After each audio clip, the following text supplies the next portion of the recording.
దేవునికి వందనాలు. ఈరోజు వాక్య పఠనం ఏమనగా లూకా రాసిన అపోస్తల కార్యములు 10వ అధ్యాయము 1-2 వచనాలు మనము చదువుకుందాం. ఇటలీ పటాలమనబడిన పటాలములో శతాధిపతి అయిన కొర్నేలి అను భక్తిపరుడొకడు కైసరులో ఉండెను. అతడు తన ఇంటి వారందరితో కూడా దేవుని యందు భయభక్తులు గలవాడై ఉండి ప్రజలకు బహుధర్మము చేయుచు ఎల్లప్పుడూ దేవునికి ప్రార్థన చేయువాడు. ఈ వాక్యము మనము గ్రహించినట్లయితే కొర్నేలి అనే ఒక భక్తుడు అన్యుడనమాట. యేసుక్రీస్తు వారు ఓన్లీ యూదులకే కాకుండా అన్ని జనులకు కూడా ఆయన సువార్త అందాలని, మొదటి అన్యుల్లో మార్పు తీసుకురావాలని కొర్నేలిని ఎంచుకున్నాడు. క్రైస్తవత్వం సువార్త కేవలం యూదులకే కాక సర్వజనులకు చెందిందాన్ని నిరూపించడానికి దేవుడు కొర్నేలిని ఎంచుకున్నాడు. ఈ కొర్నేలు ఆ రోమా సామ్రాజ్యంలో మిలిటరీ బేస్ క్యాంప్లో 100 మంది సోల్జర్కి ఈయన కమాండర్గా అక్కడ ఉన్నాడు. కమాండర్ ఉంటూ కూడా దేవునియందు భయభక్తులు కలిగి ఆయన ఉండేవాడు. అలాగే ఆయన తన ఇంటి వారందరితో కూడా దేవునియందు భయభక్తులు గలవాడి ఉన్నాడు.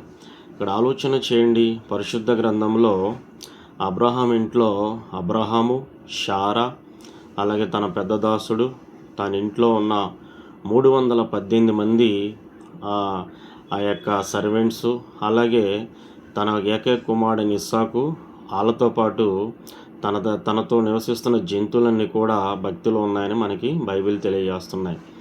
మనము యెహోషువ గ్రంథము 24వ అధ్యాయము 15వ వచనం మనం చూసినట్లయితే, యెహోషువ గ్రంథం మనం చూసినట్లయితే, యెహోవాను సేవించడా మీ దృష్టికి కీడు తోచిన ఎడల మీరు ఎవరిని సేవింతురో, నది అద్దరని మీ పితరులు సేవించిన దేవతలను సేవింతురో, అమోరీల దేశమున మీరు నివసించుచున్నారు వారి దేవతలను సేవించురో నేడు మీరు కోరుకొనడి.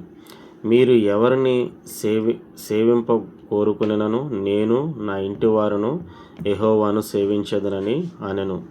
అప్పటికి యెహోషువకి 110 సంవత్సరాలు వచ్చి ఉన్నాయి. అక్కడ 12 గోత్రాలకి దేవుడు చెప్పినట్టు అన్నీ పంచిపెట్టి, మీరు ఎక్కడైతే నివసిస్తున్నారో ఆ దేవతలను అనుసరించకూడదని తెలియజేస్తూ, మీరు ఎవరిని ఆరాధించకపోయినా నేను నా ఇంటి వారు మాత్రం దేవుణ్ణే సేవిస్తామని తెలియజేస్తున్నారు. ఈ రోజుల్లో చాలామంది ఏంటంటే తల్లిదండ్రులు చర్చికి వస్తే పిల్లలు చాలామంది రారు, పిల్లలు వస్తే తల్లిదండ్రులు రారు. కానీ కొర్నేలు చూడండి, తన ఇంట్లో అందరితో కలిసి దేవుని యందు భక్తి కలిగి ఉన్నాడు. అలాగే ప్రజలకు బహు ధర్మము చేయుచు, ధర్మము కూడా ఆయన చేస్తున్నాడు. మనము కీర్తన గ్రంథము దావీదు రాసిన కీర్తనలో 25:5 వచనం మనం చూసినట్లయితే, దయచేసి క్షమించాలి, కీర్తనలు 41 దావీదు కీర్తన 1వ వచనం మనం చూసినట్లయితే, బీదలను కటాక్షించువాడు ధన్యుడు, ఆపత్కాలమందు యెహోవాని తప్పించును. మనము ధర్మకార్యములు ఎదుటివారికి సహాయం చేస్తూ ఉండాలి.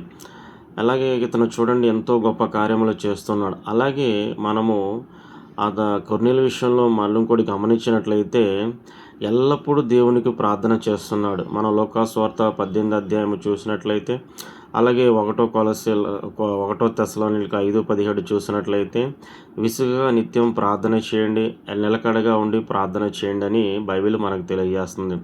యేసుక్రీస్తు వారు కూడా ఆ యొక్క కొండ మీద ప్రార్థన చేస్తున్న సమయంలో కింద శిష్యులు నిద్రపోతుంటారు. ఆ సమయంలో యేసుక్రీస్తు వారు వచ్చి, మీరు మెలకుగుండి ప్రార్థన చేయండి, లేదంటే సాతాను మిమ్మల్ని గోధుమ జల్లించినట్టు జల్లిస్తానని తెలియజేస్తున్నారు. కాబట్టి కొర్నేలు ఎలా ఒక అన్యుడైండు కూడా దేవుణ్ణి ఎలాగా ఆరాధించాడో మనము గమనించాలి. కొర్నేలు వల్ల మన జీవితాన్ని కూడా మార్చుకోవాలని కోరుకుంటూ దేవుడి కొద్ది వాక్యం దించినాక మీ అందరికీ వందనాలు.